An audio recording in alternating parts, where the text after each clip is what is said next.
শেখ হাসিনার আমলে মানুষ টেনশনে থাকতো কোন সময় ধরে নিয়ে যাইব, আর মানুষ না খাইয়া মানুষ মরছে। আর এখন বর্তমানে তারেক জিয়া আসছে আমাদের প্রধানমন্ত্রী, এখন পুরুষ সরকার, বাংলাদেশের মানুষ নিরাপদে আছে। আর শেখ হাসিনা গেছে যেই পথে, তারেক জিয়া যাবে সেই পথে। আরে ভাই, এটা কিভাবে আপনাদের আসে মুখের ভিতরে? হ্যাঁ, আরে শেখ হাসিনার বিচার না করে কই যাব?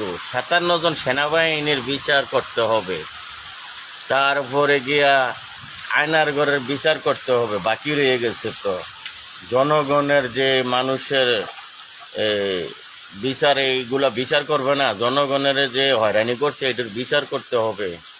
বাংলাদেশে বহুত বিচারের বাইরে রয়েছে। শেখ হাসিনার তো একটা বিচারে না, ফাঁসির অর্ডার হয়েছে। আর শেখ হাসিনা বাংলাদেশে আসার দরকার নাই তো। আইলে তো জনগণে ফিটটা জোতা দিয়ে ফিটটা লম্বা করে লইব। আর আপনারা যে মিটিং মিছিল দিতে আছেন, শেখ হাসিনা আসছে, রাজপথ কাটছে, আরে আপনাদের কি পরিস্থিতি হইব জানেননি? আমাদের তারেক রহমান নিষেধ করছে, নাইলে তো আমরা পাল্টা যদি আমরা মিছিল দেই, আপনারা রে ফিডাইতে ফিডাইতে রাস্তার থেকে ঘরের কোনার ভিতরে আমরা নিয়ে রাখতাম না।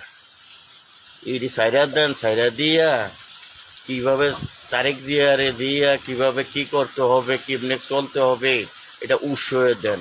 না দিয়া আপনারা যেন এরম করতেছেন, সুন্দর চামড়া দিয়ে আছে না, পিঠতে আছে না, আমরা বিএনপির তারা হারাইলাম, তখন আমরা মাতি না কি? আরে আমরা ভালোটা দেয়াইতে আছি, খারাপটা যখন দেখামো আপনার মতন, তখন আপনারা বুঝবেন কয়সের চাউল কয়সের দান। হ্যাঁ, বুঝছেন? ফাইজলামি সবার লোকে চলে না।